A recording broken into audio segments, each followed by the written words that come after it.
Everybody. My name is Sarah, Pearls of Wisdom and Food with Keto.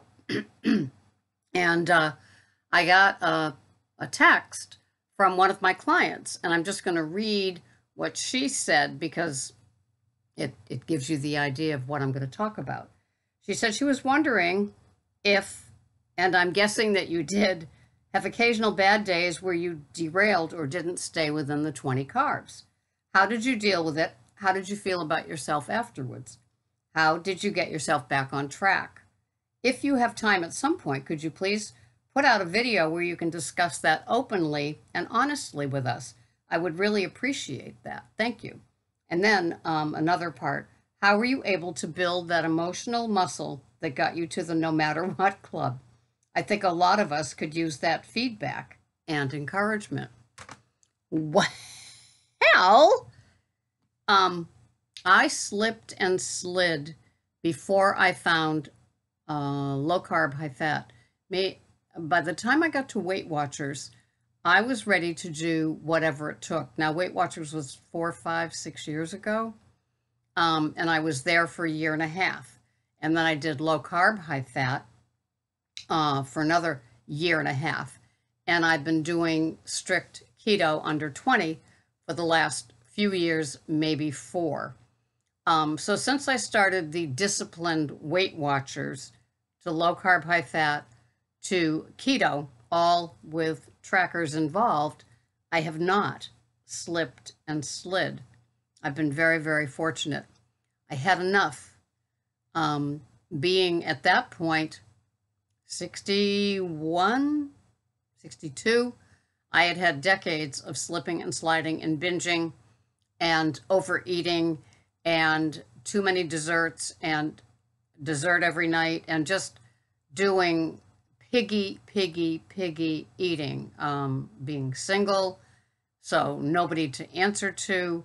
I was just a full out pig about my food. It was my lover, my best friend, sustenance, maybe. You know, if I ate my green vegetables, I felt virtuous. Bring on the sugar-laden after dinner thing.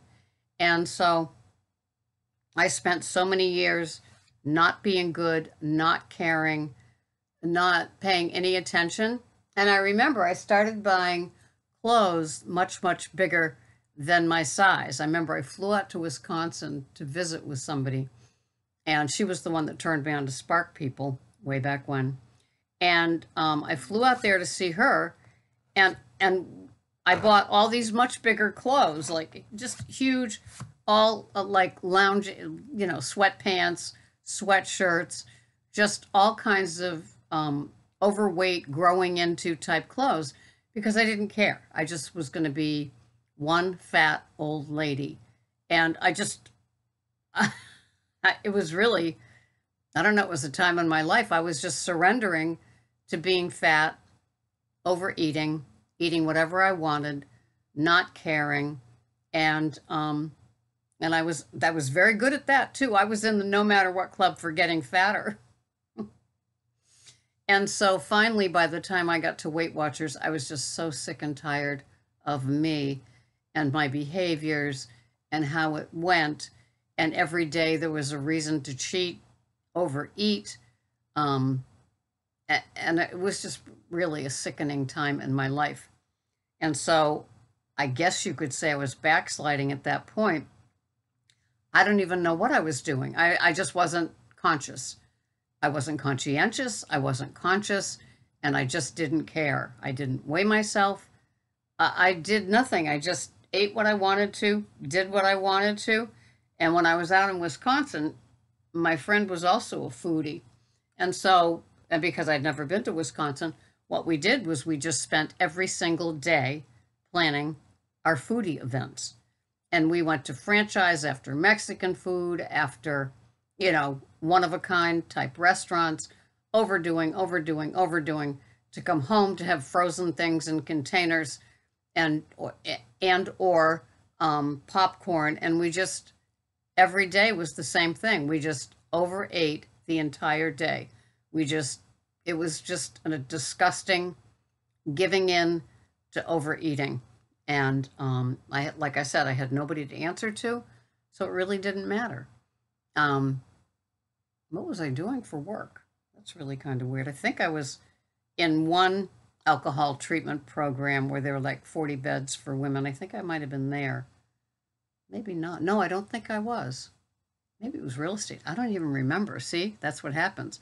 Too many carbs, too much sugar. And so I just built up to that, having enough of that crap.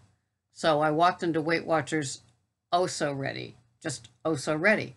And when I did Weight Watchers, I did it the same way that I did low carb, high fat and keto under 20. I was honoring myself. I did what I was supposed to do.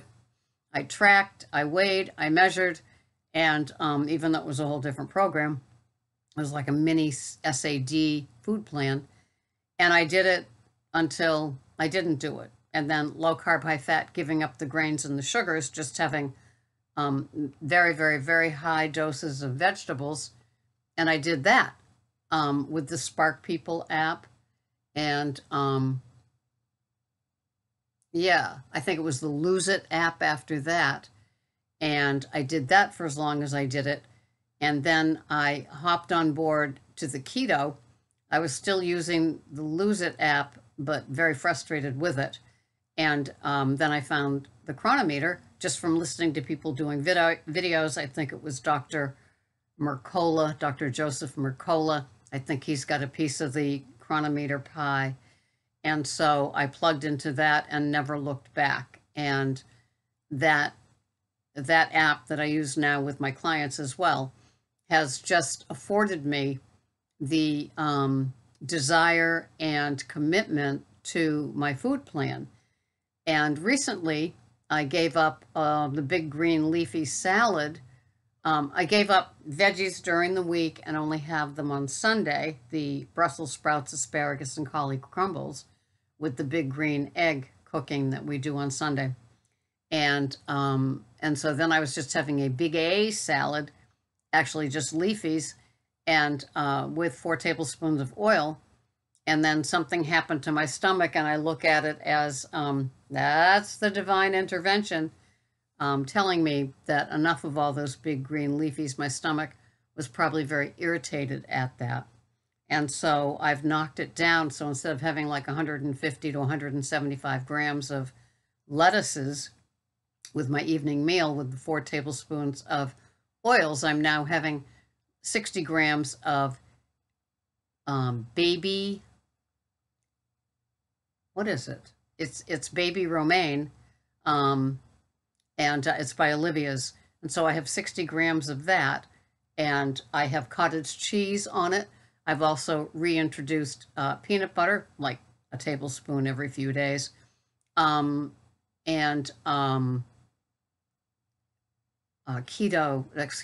Fage yogurt that I haven't had yet because I'm still finishing off the cottage cheese. And there was a fourth thing, but I'm struggling to remember it right at this point. I guess it's that overnight sleep deprivation thing. Avocado. So the avocado that I've had for the last week really isn't exciting me, so that's already off the roster. So right now it's the added cottage cheese and also the added peanut butter every few days. And then I will also have the Fage on the salad like I am now. Oh, baby butter lettuce, that's what it is. And so yeah, and those things are taking the place, probably a hard-boiled egg too I could integrate, are taking the place of the extra oils and just no extra veggies. So I'm changing up my protein, and my fats are a little bit more close together. My protein is probably now around 60, and my fats are at around 90 to 100 instead of the 120, except on Taco Tuesday, and they're kind of higher then, and also on my keto pizza day. But for the most part, my protein is higher and my fats are lowered, and my carbs are very much under 10 each day, and that's how my keto is. But So I have not derailed since I entered into Weight Watchers. It's not unlike, I think the training for this came from being in OA in the 70s for starters, but also being in AA for 31 consecutive years of not picking up a drink. So I think that's where my membership to the No Matter What Club began. So when I get here, I'm not tempted any more than I'm tempted in AA to have, a glass of wine, a wine cooler, a hard cider, or anything just because it's been a while. I don't play around with my addictions. I recognize them for what they are, and in that case, I can't drink. It's kind of like being a diabetic. I can't fool around with my foods if I'm injecting insulin or other things every day. So I just become very compliant, not complacent, compliant to my food plan. And I really can't afford to derail because, I'm loosely put together, but I surrender to my addictions every morning and basically ask my higher power to keep me from a drug, a drink, and the food that I'm not supposed to have, and to stay on my tracked plan in my chronometer.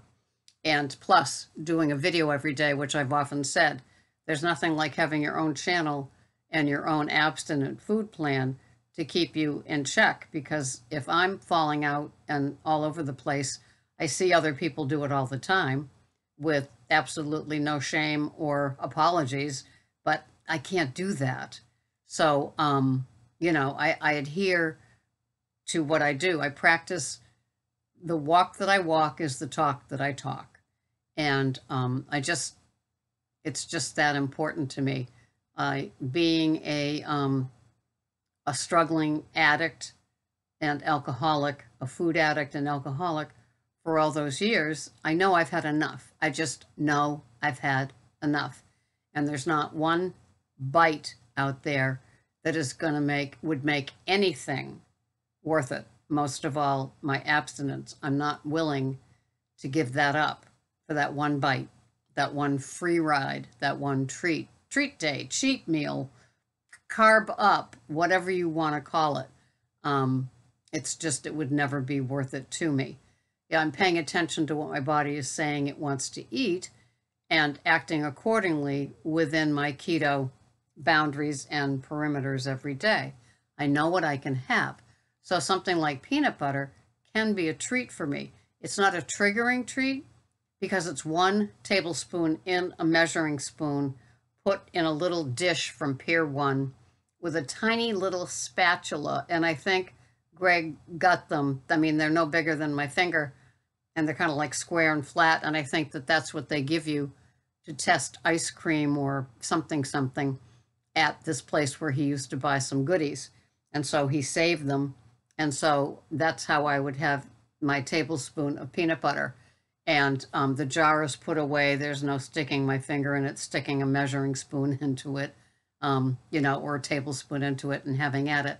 If that were to happen, it would be in the trash out the door because I know, and so that is definitely contingent upon my being abstinent with the use of it. I'm not going to overdo cottage cheese or the lettuces or butter or cream.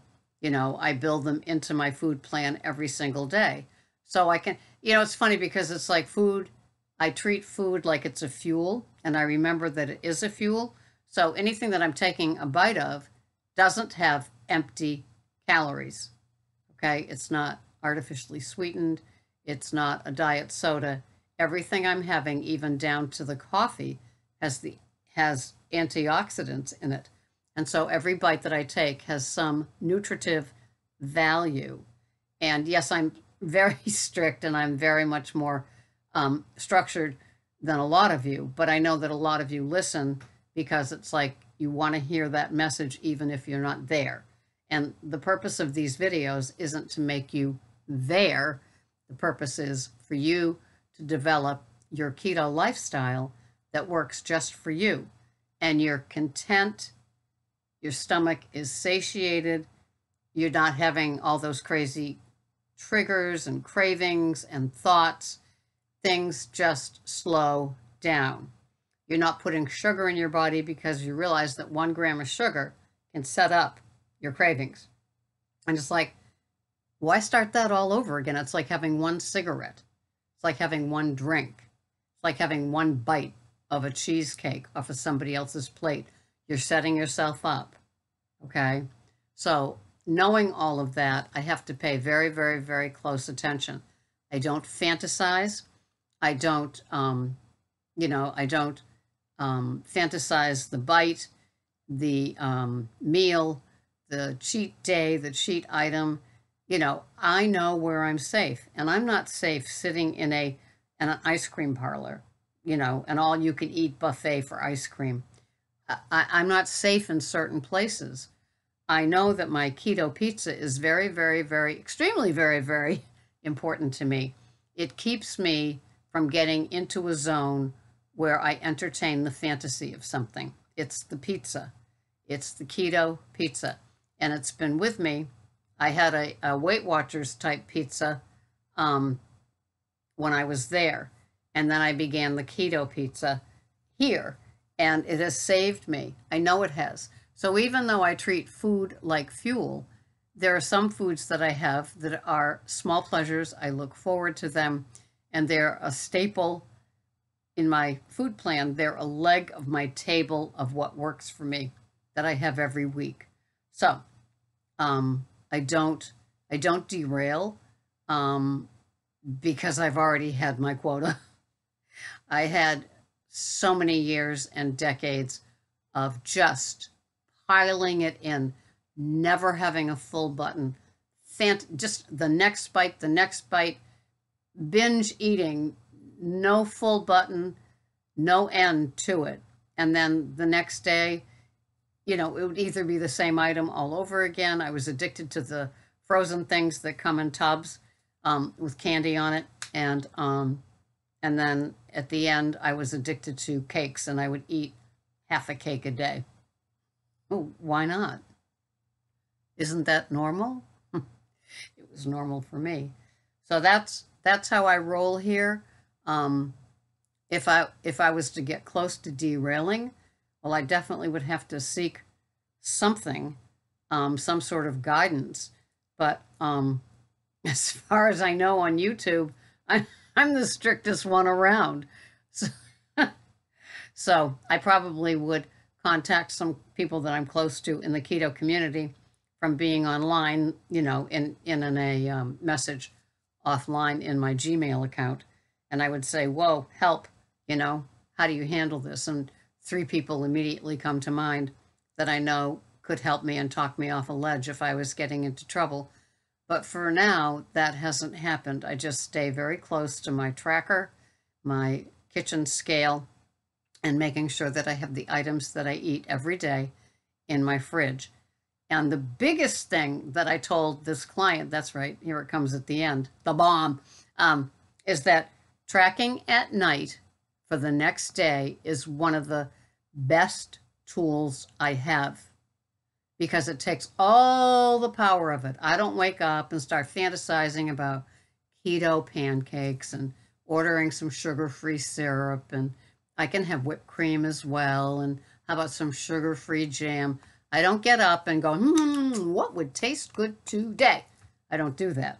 It's planned the night before, and so I honor what I put in the night before. It's based on things that I have in the fridge. It's based on, I don't know, I do a lot of things by the day, the same day. If it's Saturday, it's keto pizza. If it's Monday, it's leftover stew.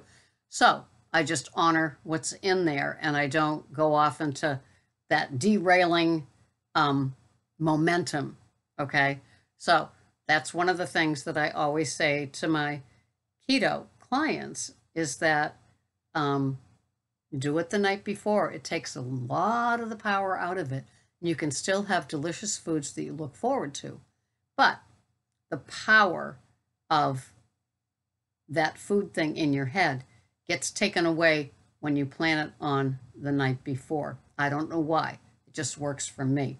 Just like weighing once a week works for me. And then the scale goes away, boy, for the next week. And I have to practice what I preach because I'm on here, right? So that's the seriousness of it. I'm one bite away from a food disaster, just like you people are. It's just that I have my tools are sharpened, they're in my toolkit, and I pull them out every day. And I don't wing it. I can't. So that's why I still track and measure. That's why the stuff's in the chronometer. That's why the kitchen scale is on the kitchen counter every day. It just works for me. So thank you so much for viewing this. And if you want some of my discipline and you want to pay me to get it, you can find me at ketocoachingsarah.com, where I emphasize the chronometer, the tracking, the weighing, the measuring, day after day after day. And you know what the best thing about an abstinent day is? Going to sleep knowing you were abstinent. Waking up the next day knowing that you were abstinent the day before and your food is already in your tracker for that day. To me, it's just a safety that I'm not going to give up. So thanks so much for watching. This has been a long one. Bye-bye for now.